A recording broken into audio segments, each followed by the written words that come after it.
HAM masa lalu tidak ditangani dengan baik, pelanggaran HAM baru terjadi.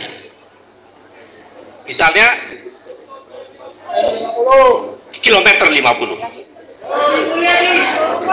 Kasus kilometer 50 itu adalah pelanggaran HAM.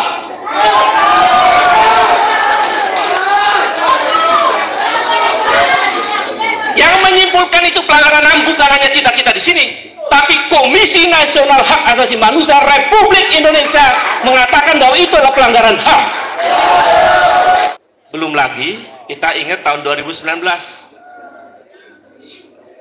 Tahun 2019 itu ada ratusan orang meninggal yang nggak jelas.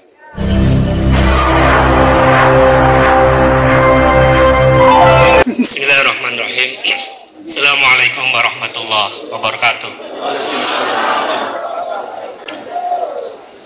Pak Jenderal Penerangan Gatot Nurmantio yang saya hormati dan para senior, saya diundang beberapa jam lalu, dan begitu masuk di sini ini auranya aura perubahan. Jadi biasanya teriakan perubahan itu adalah teriakan rakyat. Maka saya ingin di ruangan ini menggemakan suara rakyat. Hidup rakyat! Hidup rakyat! Hidup rakyat Indonesia! Ini luar biasa, karena kalau kita melihat Republik ini dari sisi demokrasi, perjalanan bangsa ini kan panjang, Bapak Ibu. Dan saya kira Bapak Ibu paham betul bahwa mengapa kita memilih demokrasi, mengapa kita memilih jalan demokrasi. Ini kita melihat bahwa seluruh proses ketika kita awal bernegara itu kan dimulai dengan perdebatan intelektual yang luar biasa di kalangan para akademisi dan para pejuang kaum intelektual di masa itu. Perdebatan antara Soekarno, Hatta, perdebatan antara Soekarno dengan Syahrir, perdebatan antara Soekarno dengan kaum intelektual yang lain, itu menunjukkan bahwa Republik ini hadir dipandu oleh ilmu pengetahuan.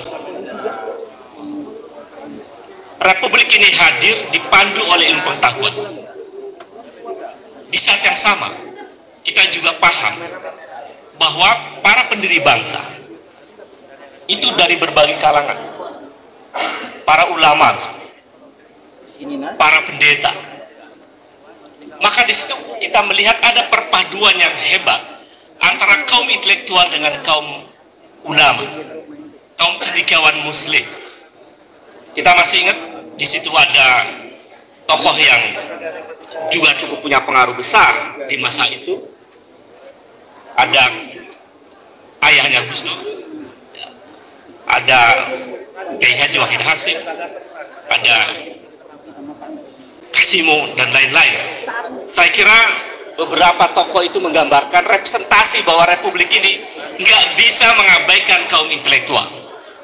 Republik ini hadir tidak bisa mengabaikan kaum ulama. Republik ini hadir tidak bisa mengabaikan kaum cendekiawan. Republik ini hadir tidak bisa mengabaikan para pendeta. Republik ini hadir tidak bisa mengabaikan para tokoh adat. Realitasnya hari ini banyak pengabaian terhadap pandangan-pandangan cendekiawan. Banyak pengabaian terhadap pandangan-pandangan kaum ulama. Banyak pengabaian dari pandangan tokoh agama. Kita lihat datanya. Misalnya, kaum cendekiawan ingin bahwa negara ini hadir untuk mengedepankan kepentingan publik, kepentingan rakyat banyak, sebagaimana cita-cita demokrasi. Kalau kita ingat di abad 300 sebelum Masehi, jalan demokrasi itu, politik itu dibuat sebetulnya untuk menghadirkan common good. Politik itu dibuat untuk menghadirkan cita-cita luhur entitas manusia, keadilan, kemanusiaan, kesejahteraan. Itu yang oleh Aristoteles disebut sebagai common good. Itu itu kemudian mampu dirumuskan oleh para pendiri bangsa. Nah, hari ini demokrasi rusak. Demokrasi rusak. Kenapa rusak? Ya datanya sangat empirik. Misalnya, indeks demokrasi kita itu dalam periode ini mengalami satu episode buruk. Skor indeks demokrasi kita terburuk sepanjang 14 tahun terakhir. Itu kan data yang tidak bisa dibantah. Kategorinya masih failed demokrasi, masih masuk kategori demokrasi yang cacat. Di saat yang sama, nanti Prof. Kusnul pasti akan memberikan perspektif korupsi politik. Di saat yang sama, praktek politik kita yang tidak demokratis itu mampu membuat bangsa ini terjebak dalam problem yang sangat besar, problem korupsi. Dengan indeks korupsi yang sangat parah, saya kira dengan skor 34. Skor ini dirilis oleh Transparency International. Dari skor 0 sampai 100 kan kita tahu bahwa skor indeks korupsi kita 34.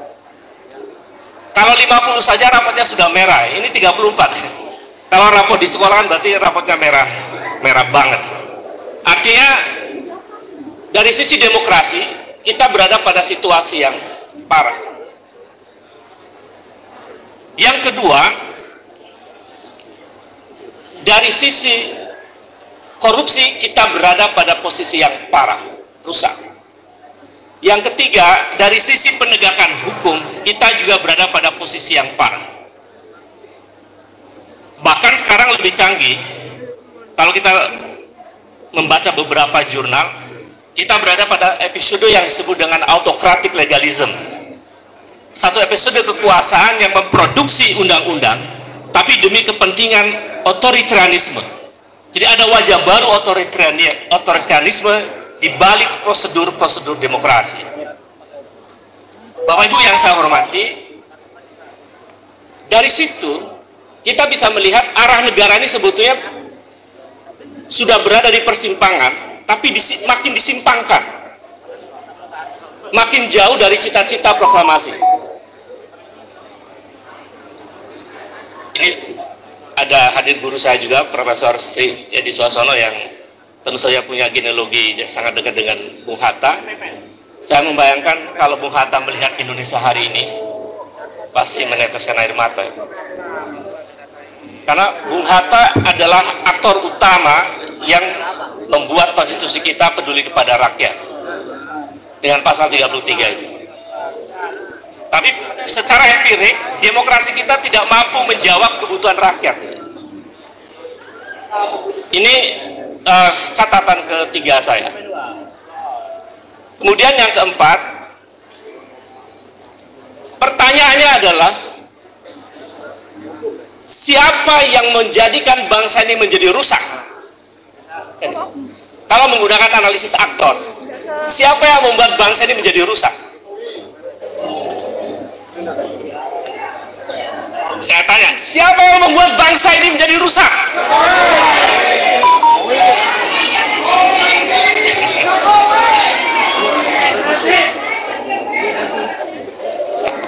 Saya kira kita semua sudah paham bahwa ada aktor-aktor utama yang menyimpangkan jalannya negara ini. Siapa aktor utamanya? Ya pengambil kebijakan. Siapa misalnya? Ya presiden. Presiden. Jawabannya jelas ya. Ibu-ibu luar biasa militannya, terutama buat ibu-ibu. Yang kedua, DPR. Si anak muda, ini kita pakai data saja ya, bahwa anak muda sudah mengganti singkatan DPR itu. Coba cek seluruh organisasi mahasiswa itu. Sudah merubah definisi singkatan DPR itu bukan lagi Dewan Perwakilan Rakyat, tapi sudah menjadi Dewan Pengkhianat Rakyat.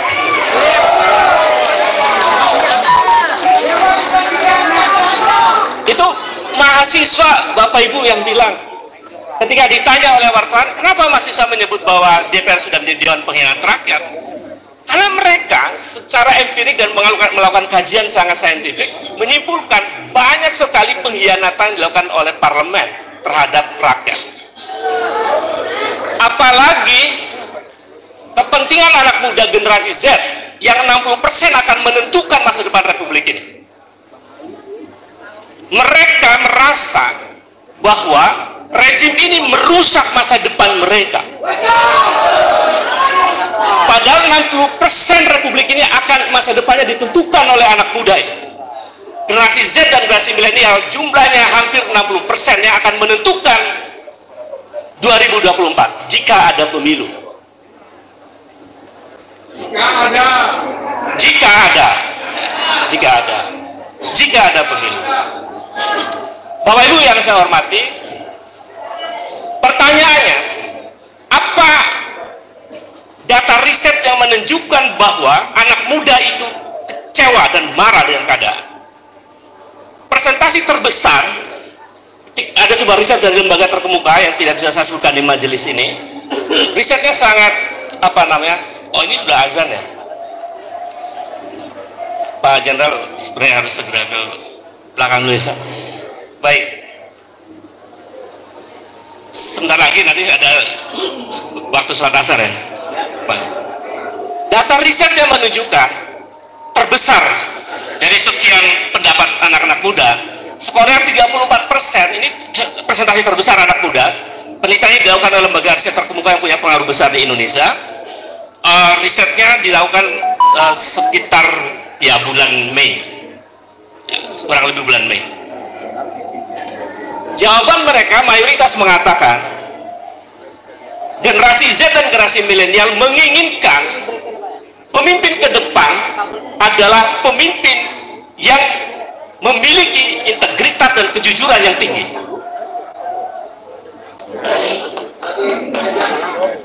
Azan. Kita dengarkan azan dulu beberapa detik. Beri azan aja ya.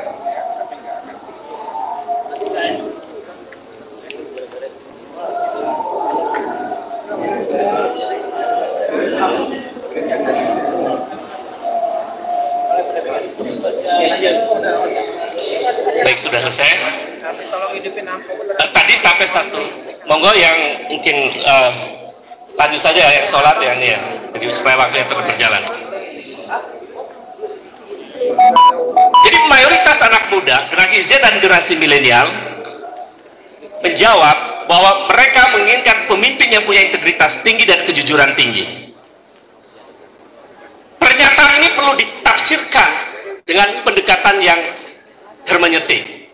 Ada apa di balik mayoritas anak muda mengatakan bahwa mereka membutuhkan pemimpin yang punya integritas tinggi dan kejujuran tinggi? Itu artinya anak muda menyimpulkan bahwa pemerintahan hari ini tidak punya integritas dan pemerintahan hari ini banyak bohongnya.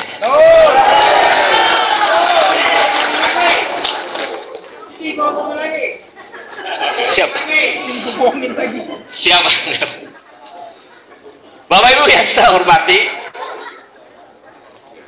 kalau kita lihat data-data yang lebih empirik, misalnya, tadi mungkin Prof. Antoni sudah menjelaskan sekilas, kita melihat klaim-klaim yang dilakukan oleh pemerintah mengatakan bahwa pertumbuhan ekonomi naik dalam 1 tahun terakhir. Sekarang angka pertumbuhannya 5,3%. Dalam logika ekonomi, kalau angka pertumbuhan ekonomi naik, mestinya pengangguran tidak naik. Artinya tanah ekonomi hidup. Ini aneh. Angka pertumbuhan ekonomi naik, tetapi pengangguran bertambah. Angka pertumbuhan ekonomi naik, tetapi kemiskinan bertambah. Ini Prof. Sri Adi Suarsono akan saya kira jauh lebih memahami. Mohon izin, Prof. Tetapi faktanya justru kemiskinan bertambah, pengangguran bertambah. Ini artinya ada yang salah di Republik ini. Kemudian saya cek, ternyata saya cek kan, kita cek sama-sama. Siapa sih dalam episode dalam 1-2 tahun terakhir ini yang kekayaannya bertambah? 70,03%, justru para pejabat yang kekayaannya bertambah. Ini ada ironi yang luar biasa. Di tengah rakyat yang miskin bertambah, pengangguran bertambah, justru para pejabat kekayaannya bertambah. Hidup rakyat!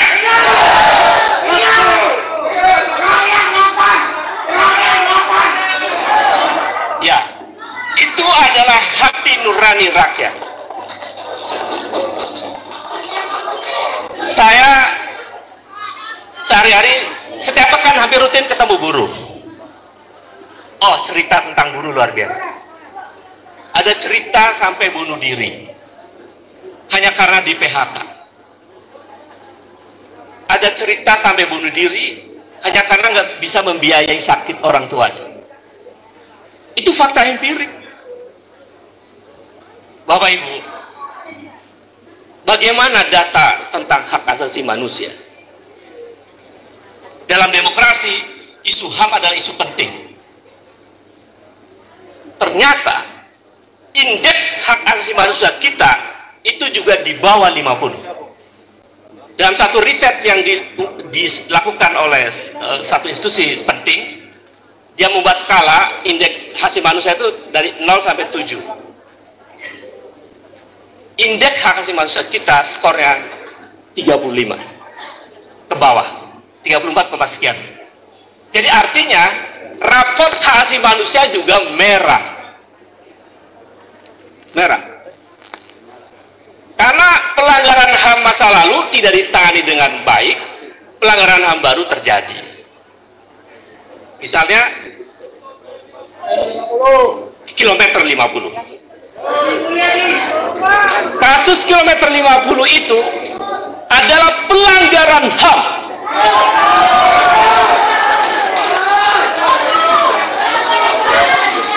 Yang menyimpulkan itu pelanggaran HAM bukan hanya kita di sini, tapi Komisi Nasional Hak Asasi Manusia Republik Indonesia mengatakan bahwa itu adalah pelanggaran HAM.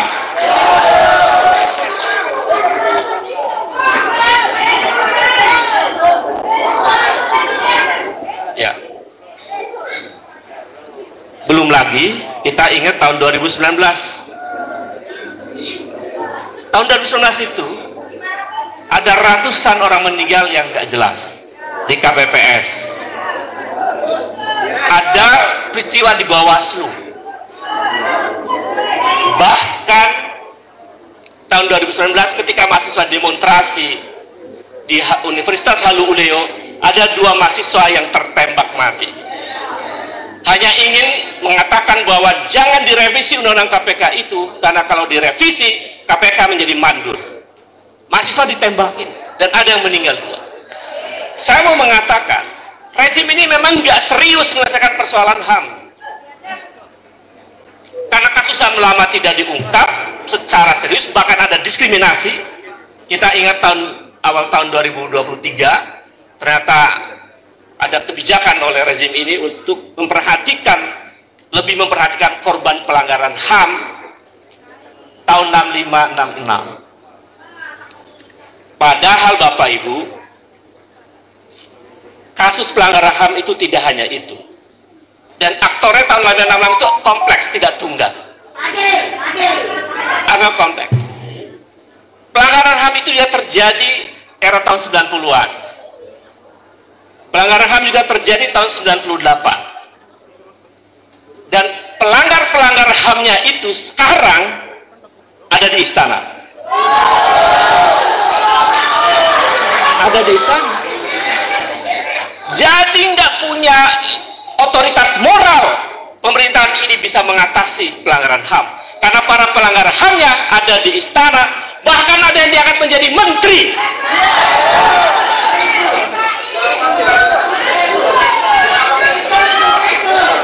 Jadi maksud saya,